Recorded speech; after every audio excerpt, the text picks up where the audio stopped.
Vamos iniciar o capítulo 10 de Eclesiastes, que vai falar sobre a excelência da sabedoria. Diz assim, a partir do versículo 1.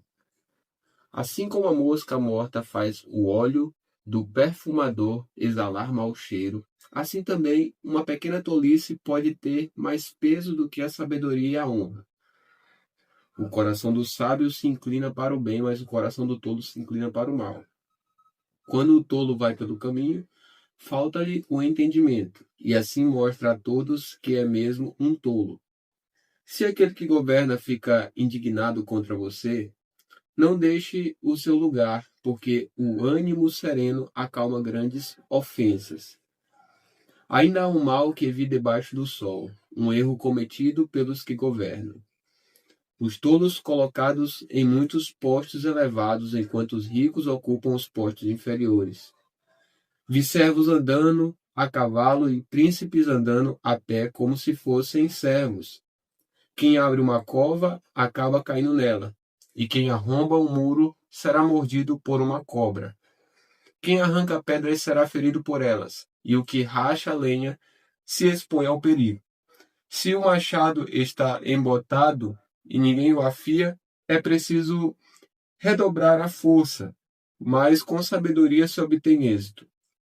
Se a cobra morder antes de estar encantada, de nada adianta o trabalho do encantador. As palavras do sábio lhe trazem favor, mas o tolo é destruído pelo que diz. As primeiras palavras de sua boca são tolice e as últimas loucura perversa.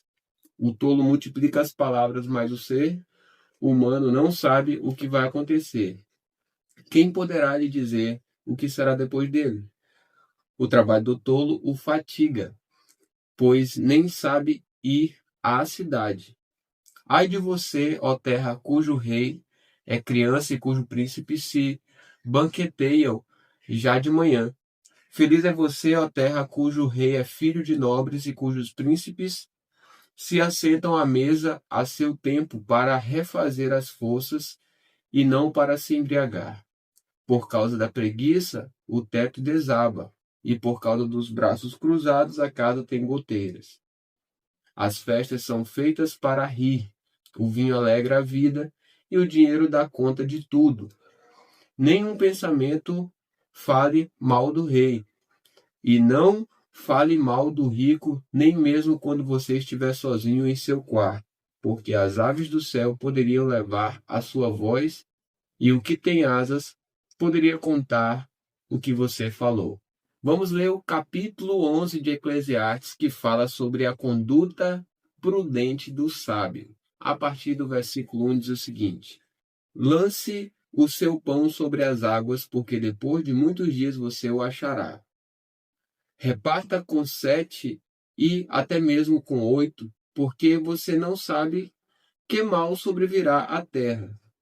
Se as nuvens estão cheias, derramam chuva sobre a terra. Se uma árvore cair para o sul ou para o norte, no lugar em que cair, aí ficará.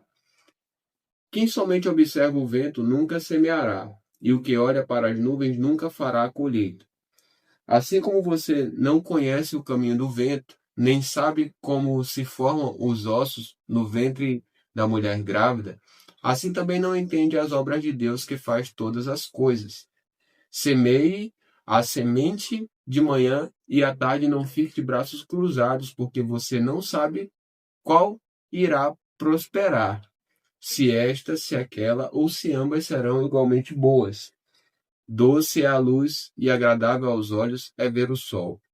Mesmo que alguém viva muitos anos, deve alegrar-se em todos eles. Contudo, deve lembrar-se de que há dias de trevas que serão muitos, e que tudo o que virá é vaidade. Aí Salomão agora fala sobre a mocidade, a partir do versículo 9, diz o seguinte: Alegre-se jovem na sua mocidade, e que seu coração lhe dê muita alegria nos dias da sua juventude. Ande nos caminhos que satisfazem ao seu coração e agradam aos seus olhos. Saiba, porém, que de todas estas coisas Deus lhe pedirá contas. Afaste do seu coração a mágoa e remova do seu corpo a dor, porque a juventude e a primavera da vida são vaidade. Chegamos ao último capítulo de Eclesiastes, o capítulo 12, e fala sobre a velhice. A partir do versículo 1 diz o seguinte: Lembre-se do seu Criador nos dias da sua mocidade, antes que venham os dias maus e cheguem aos anos em que você dirá: não tenho prazer neles. Lembre-se do Criador antes que se escureçam o sol, a lua e as estrelas e as nuvens voltem depois da chuva. Lembre-se dele antes do dia em que tremeram os guardas da casa, os seus braços e se curvaram os homens que, no passado, foram fortes, as suas pernas e cessaram os moedores da sua boca, por já serem poucos, e se escurecerem os que olham pelas janelas os seus olhos. Faça isso antes que as portas da rua se fechem e o ruído das pedras do moinho se torne difícil de ouvir. Quando você se levantar, a voz das aves e todas as harmonias filhas da música começarem a desaparecer. Quando você tiver medo do que é alto e se espantar no caminho, quando florescer como a amendoeira e o gafanhoto lhe for um peso, e quando você perder o apetite, porque o ser humano vai à morada eterna e os pranteadores andarão rodeando pela praça.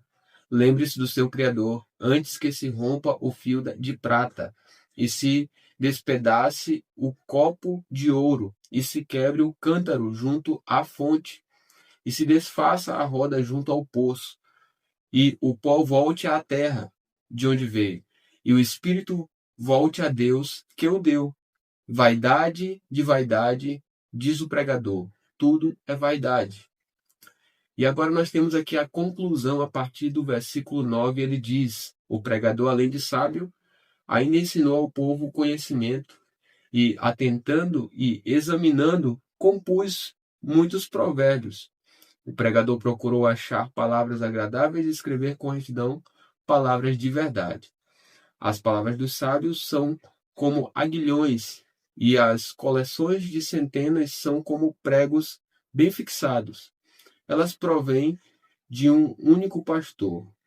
Além do mais, meu filho, leve em conta o seguinte: não há limite para fazer livros, e o muito estudar é enfado da carne.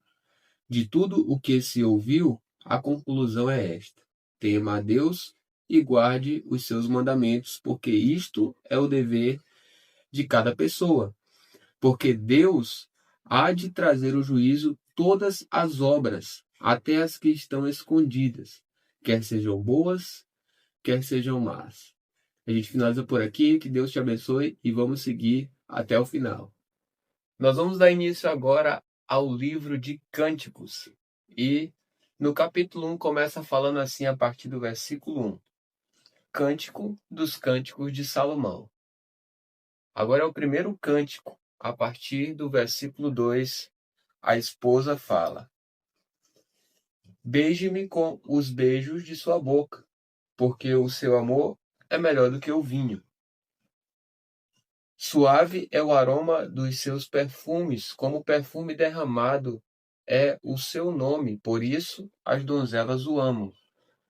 Leve-me com você, vamos depressa. O rei me introduziu nos seus aposentos. Coro. Exultaremos e nos alegraremos por sua causa. Do seu amor nos lembraremos, mais do que do vinho. Não é sem razão que o amam. Agora a esposa fala, mais uma vez. Eu sou morena e bonita, ó filhas de Jerusalém, como as tendas de Quedar, como as cortinas de Salomão. Não olhem para minha pele morena, porque o sol me queimou. Os filhos de minha mãe se indignaram contra mim e me puseram por guarda das vinhas. Mas a minha vinha, que me pertence, não a guardei. Diga-me, ó amado de minha alma, onde você apacenta o seu rebanho? Onde você o faz repousar ao meio-dia? Diga, para que eu não ande vagando junto ao rebanho dos seus companheiros. E aí o esposo responde agora: se você, a mais bela das mulheres, não o sabe, siga as pisadas dos rebanhos e apacente os seus cabritos junto às tendas dos pastores. Comparo você, minha querida, com as éguas das carruagens de Faraó. O seu rosto fica lindo com os enfeites, o seu pescoço com os colares. Faremos para você enfeites de ouro, com incrustações de pedra. A esposa responde: enquanto o rei está sentado à sua mesa, o meu nardo exala o seu perfume. O meu amado é para mim como um sachê de mirra, posto entre os meus seios. O meu amado é para mim como um ramalhete de flores de Enã nas vinhas de Engedi. Resposta do esposo, versículo 15. Como você é bela, minha querida, como você é bela. Os seus olhos são como pombas. A esposa, versículo 16. Como você é belo, meu amado, como é encantador. O nosso leito é de viçosa relva. As vigas da nossa casa são os cedros, e o nosso teto são os ciprestes.